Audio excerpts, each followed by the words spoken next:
बच्चे और बच्चियों, तुम्हारे देश की महिमा, जो अनामी पुरुष है, जितनी गिनती भारतवर्ष में वो सब खत्म, और भी गिनती उसमें जोड़ दो वो भी खत्म। ये अनामी पुरुष की ये काया कितनी बड़ी है, सब गिनतियां खत्म, इतनी बड़ी उनकी काया। तो जो विस्तार होगा उनका वो बहुत बड़ा हो, उसी से कितने ईश्वर, कितने ब्रह्म, कितने पार ब्रह्म, कितने महाकाल, ये सब उसी के पैदा किए हुए। जितनी जीवात्माएं खचाखच, कोई भी रेशा बगैर जीवात्माओं के सुरतों के कहीं दिखाई देता नहीं, खचाखच उन लोकों में भरा हुआ अथाह सागर।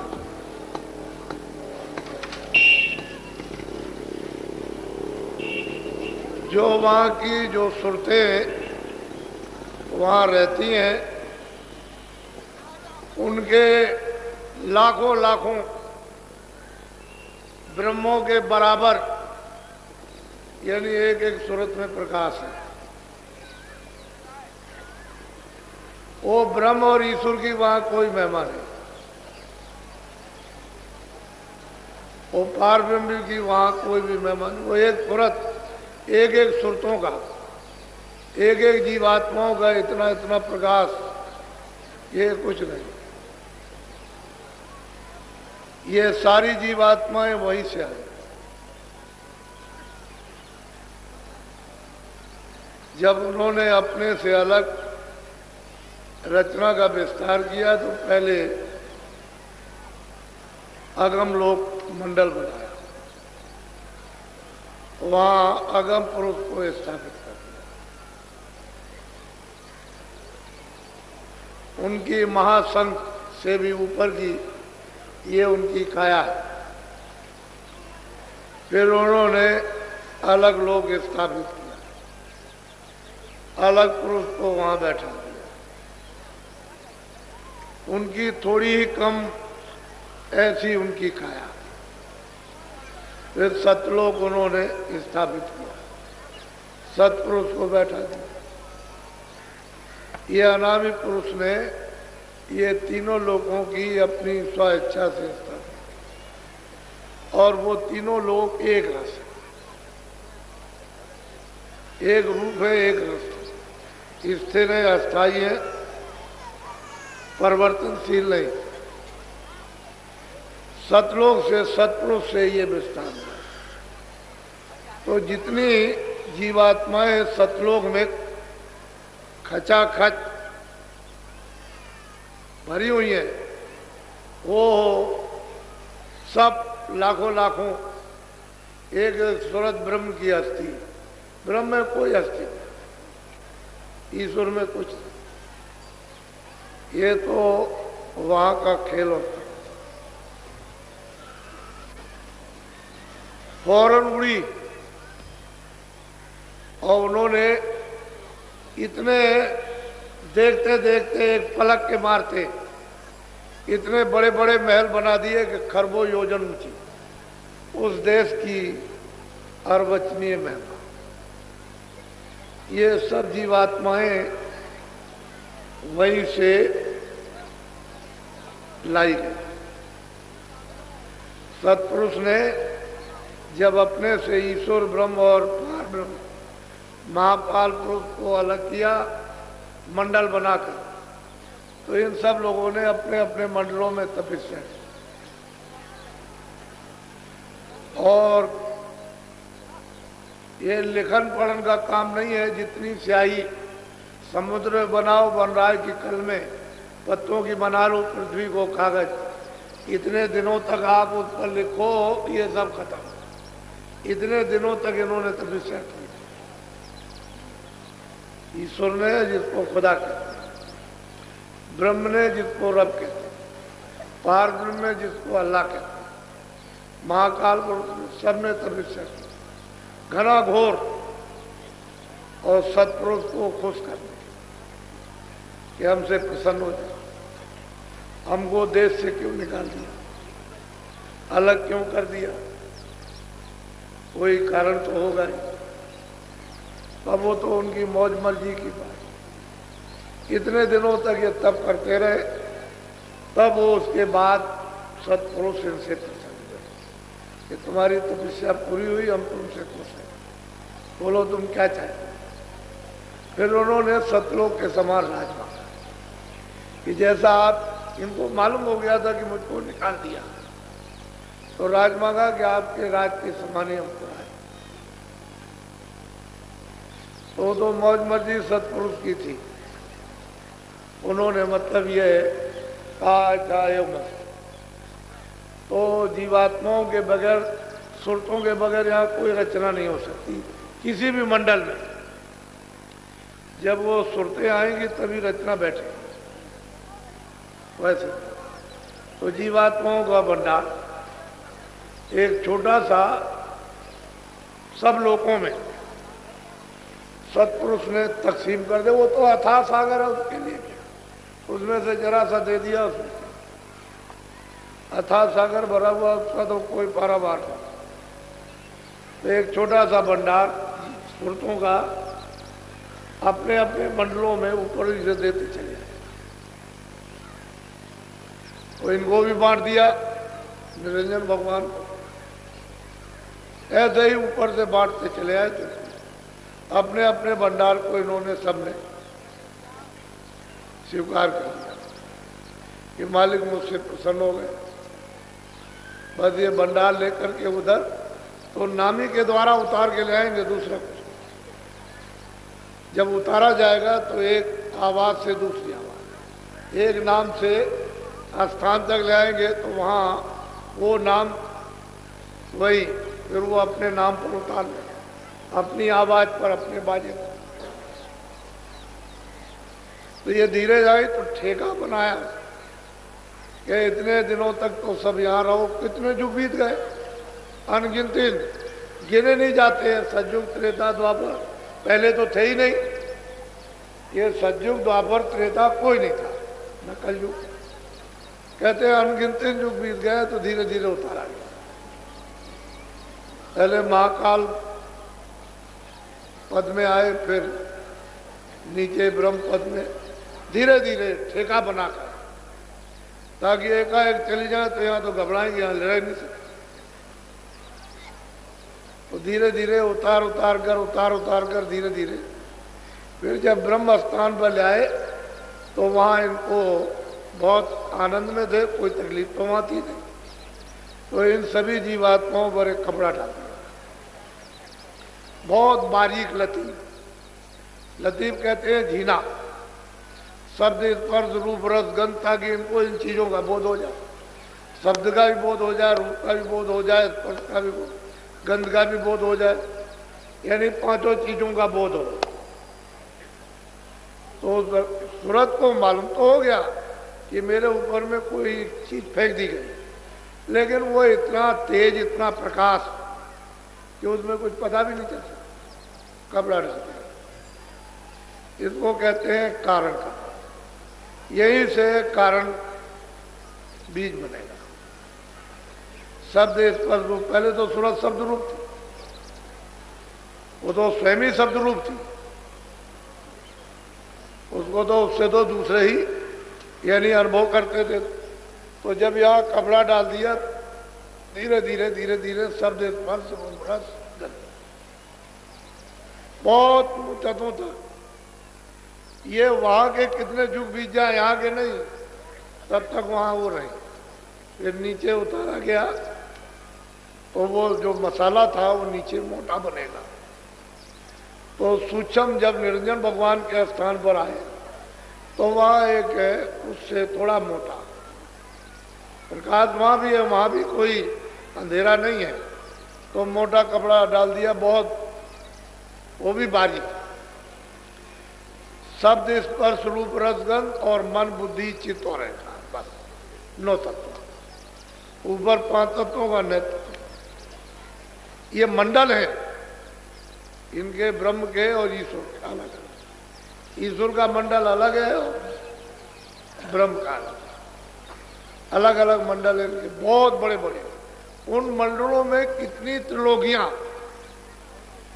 कितने लोग हैं वो गिने नहीं जा सकते, इतने बड़े बड़े मंडल। तो जब यहाँ बहुत मुद्दतों तक रखा,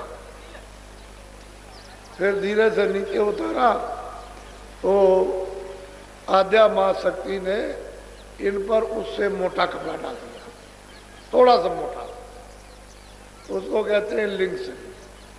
जैसे स्वर्ग वैकुंठ में तो 9 तत्वों का कपड़ा डाला, 10 इंद्रियां, चतुसंताकरण, मन बुद्धि चित्त और अहंकार, और 3 गुण, रजोगुण तमोगुण सतोगुण। अब वो देखिए कि वो कारण शरीर तो सूक्ष्म में चला गया और सूक्ष्म शरीर लिंग में चला गया, और फिर उसके बाद में जब यहाँ उतारा मृतलोक में, उसी आवाज के द्वारा, बाजों के द्वारा, तो जीवात्माओं को यहाँ ले आए।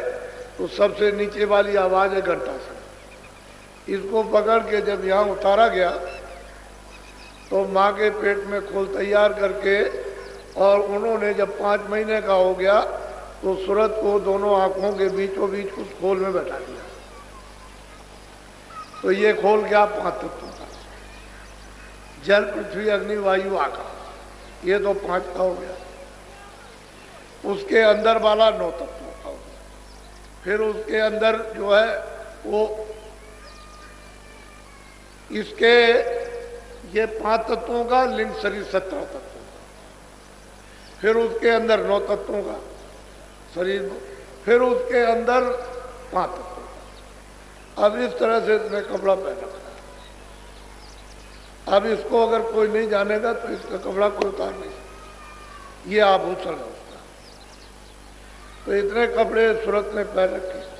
उस समय पर कोई बंधन नहीं था, सूरत यहाँ बैठ गई, माँ के पेट में सब सुन रही है, सब देख रही है, कोई आंख बंद नहीं थी।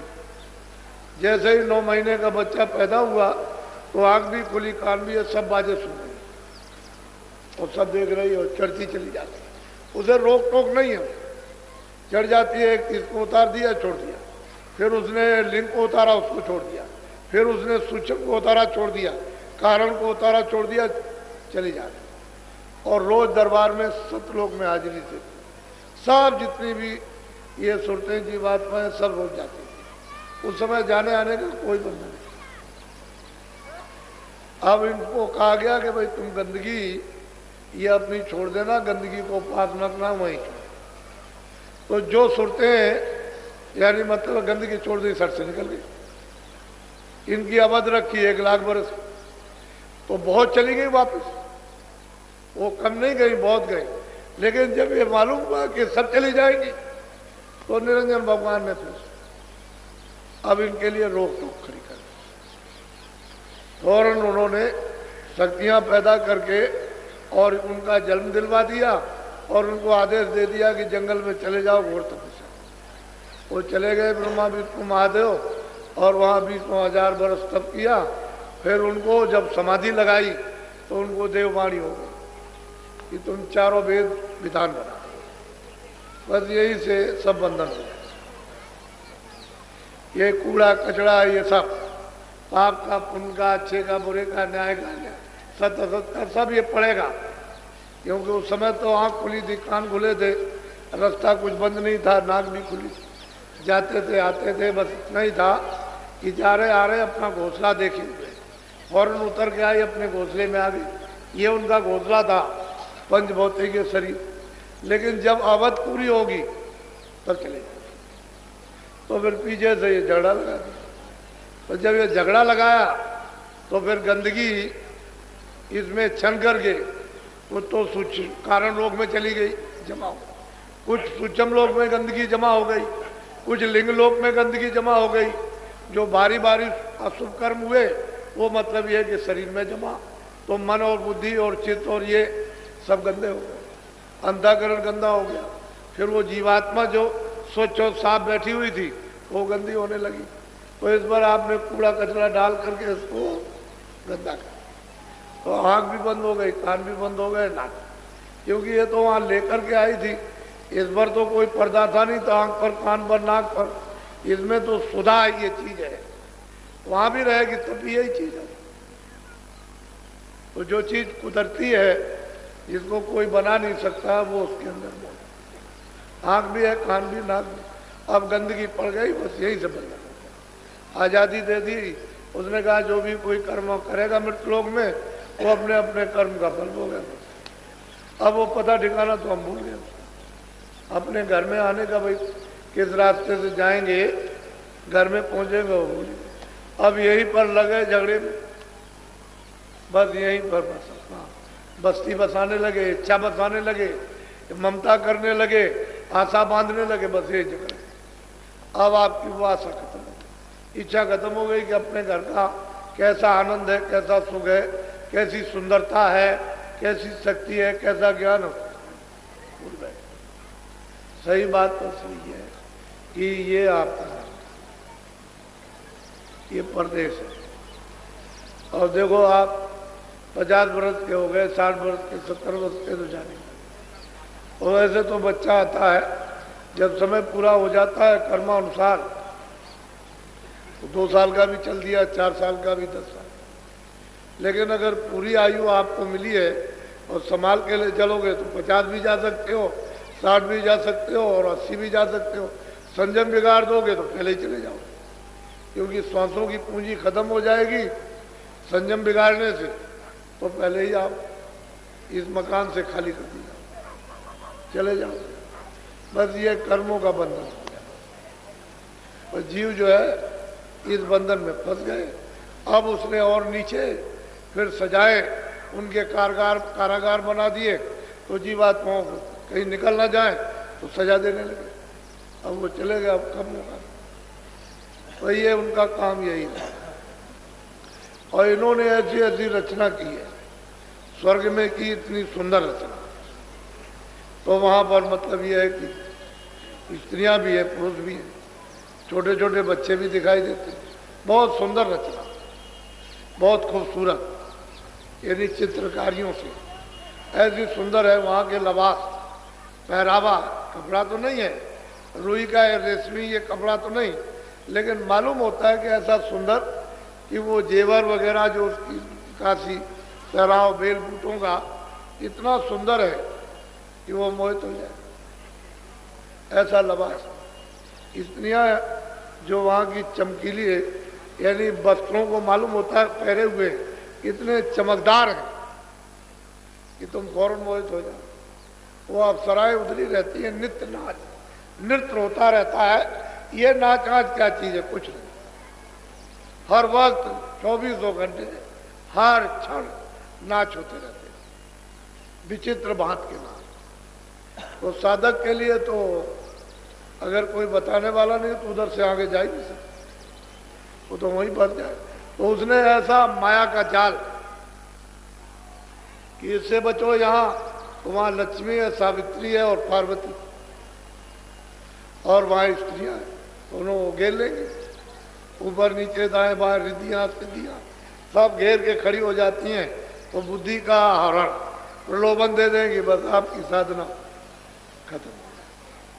ऊपर जाइए तो आध्यात्म आ सकती, उसका इतना बड़ा लोक है कि मतलब यह है कि कितने, मतलब यह है कि करोड़ों कि 1 2 4 10 20 करोड़ नहीं, कितने करोड़ों का लंबा मैदान, उसमें औरतें ही औरतें। स्त्रियाँ तो उससे जाल से निकालना बहुत मुश्किल। ये स्वर्ग वैकुंठ में कुछ नहीं है, जो आद्या महाशक्ति लोक में जो देवियां हैं, ऊपर में पुरुष है, निरंजन भगवान विराज, वो काहे को जाने देंगे किसी को। उनके ऊपर में वो माया वो सबको रोके रहती है, उसका भी माया रूप, स्त्री का रूप है वो भी। उसकी सुंदरता अनोखी विचित्र है, ऐसी सुंदर और मोहित करने वाली कि तुम्हारे ऐसे कितने मतलब ये है कि सब फना हो गए, वो जा ही नहीं सकते। फिर उसके ऊपर में ब्रह्म है, उसका मतलब ये। तो चीज ये है कि अंदर का राज किसी को पता ही नहीं, वो जानते ही नहीं। और आप क्या आपको मालूम है संसार में आप जब तक महात्मा नहीं मिलेंगे ये जीव बेचारा क्या करे? वही सूरत है जो हजारों लाखों करोड़ों ब्रह्मों की वो शक्ति और प्रकाश रखती थी, आज वो बूंद रूप से एक जर्रा, एक कण, उससे भी छोटी, हजारों गुना कड़के कर दी जाए उससे भी छोटी, वो मतलब ये है कि वो सूरत हो गई। और फिर उसका जो प्रकाश था वो सब इस जड़ में जज हो गया, लय हो गया। अब बिना महात्मा महापुरुषों के इसको कोई समेट भी नहीं सकता, क्योंकि उनको मालूम है कि कहाँ बैठी है, उनको पता है इसमें क्या है, आँख भी है, कान भी है, नाक भी है, ये बरामद, ये समेटी कैसे जाएगी, उधर से खींची किस तरह से जाएगी, प्रकाश सिमट करके कैसे आएगा, ये उनको मालूम है। योगी योग करते रहे वो भी बेकार हो, उससे भी कोई लाभ नहीं। प्राणायाम किया नीचे से तो यहाँ आंखों के सामने आएगा वो, फिर यहाँ से ऊपर जाना तो वो मेहनत 60 बरस 70 बरस 80 बरस की बेकार हो गई, क्योंकि यहीं तक आना नीचे से फिर ऊपर जाना। अब संतों महात्माओं ने कलयुग में यहीं से जीवों को ऊपर उठा लिया, ये नाम की डोर को पकड़ो चलो यहीं से, इसमें कोई तकलीफ नहीं, कोई प्राणायाम नहीं करना, कोई शारीरिक तकलीफ नहीं, कोई परित्याग नहीं, कोई मतलब है छोड़ना छाड़ना नहीं, बस अपना सहज जो भी शरीर अच्छा के लिए पहनते हो खाते हो खा, उसमें कोई दिक्कत परेशानी। और सहज में इधर से अपना ध्यान तवज्जो हटाकर उधर लगा दो, बस इधर से पौधा उखाड़ो, इधर जो आपने ख्याल और ध्यान, इधर आशा और बासा आपने इधर फैला रखी उसको हटा लीजिए, इधर लगा दीजिए, तो इतने में तो काम बनेगा। बुल्ला साहब थे, उन्होंने किसी ने पूछा कि आपने कैसे भगवान को पाया, कह रहे अरे भाई क्या है, इधर से जैसे मैं पौधा उखाड़ता हूँ और ये इधर लगाता हूँ, जैसे धान उसका पौधा इधर लगाया खेत में, कह लगे भाई इतनी देर में भगवान मिलता, इधर से ध्यान हटाओ इधर लगा दो, इतने में था। तो कलयुग में इसीलिए तो उन्होंने कहा है कि कलयुग के समान कोई सरल सुलभ भगवान की प्राप्ति के लिए दूसरा जीवों के लिए है ही नहीं, ये सुलभ युग है। फिर इसमें महात्माओं का पदार्थ, ऊपर से सत्पुरुष ने उन संतों को भेजा कि जाओ जीवों को ले आओ, जगा के, चिता के, समझा के, प्यार करके, हर तरह से उनके सब सुन के, साफ सुथरी करके अच्छी तरह से उनको धो धा के ले आओ। और क्या हो तो प्यारी करते, प्यारी से बता सकते हैं, दूसरा और कुछ नहीं। शक्ति नहीं, शक्ति तो कर सकते, लेकिन वो शक्ति करेंगे तो बदनाम होगा। ये इनमें कालंक है तो उनमें दया है, कालंक का नाम निशान नहीं। तो शक्ति अति कुछ नहीं, प्यार कर, तो प्यार में फंसा लेंगे कहीं, चलो मेरे पीछे पीछे चले आओ, तो ये जीव चला जाएगा, फिर किसी के बस की बात नहीं। फिर और प्यार में उसको फिर सब बंधन टूट जाएंगे, चाहे जितने भी पाप लदे हों उस पर, वो सब धो दिए जाए। वो तो वहाँ धोने की नदी है, फौरन पोर दिया उसमें, बस छटक फटक करके साफ। उधर गए तो उधर देखा क्या है, कौन जा रहा, वो धर्म जरा जगाती है, बैठा हुआ है, तो आवाज लगाई कि तलाशी दे दो, कैसे जा रहे हो, ये टिकट है, ये है टिकट, ये नाम। तो कुछ है कि देख लीजिए, वो देखा उनका चिता, जब कुछ झाड़ा लेगा, क्योंकि वो तो गार्ड जगाती सबका झाड़ा लेता है, जैसे वो डिटेक्टर लग जाता है कि तुम उधर जा रहे हो तो दिखाओ कुछ है तो नहीं तुम्हारे पास, हथियार वगैरह कुछ बम बम, तो तलाशी लेते हैं तो सब जो जाता सब। ऐसे उधर कोई भी जाएगा सब, जब कुछ नहीं निकलेगा कैसे, कुछ नहीं कर सकते। तो आपने तो अभी मतलब ये है कि कहीं गोता लगाया ही नहीं, जाने नहीं कि गोता जीवात्माएं कहाँ लगा के फड़फड़ा करके शुद्ध पवित्र और साफ हो जाती है। तो महात्मा ले जाते हैं, उसमें नदी में बोरा बोर देते हैं कि कर ले स्नान जल्दी से, कलमल के जितने भी कर्म अशुभ शुभ इनको धो डाल जल्दी से। तब ये जीव धोता है, उसमें नहाता है। इनको बेचारों कहाँ का नाम, नदी कहाँ बह रही, कर्मनाशा नदी कहाँ है इन्हें क्या पता। कर्मनाशा नदी है, उसमें स्नान वो महापुरुष कराते हैं। तब ये जीव इस योग होते हैं कि हम आगे चले गए। नहीं कैसे कर्मनाश ना हो तो कौन ले जाएगा।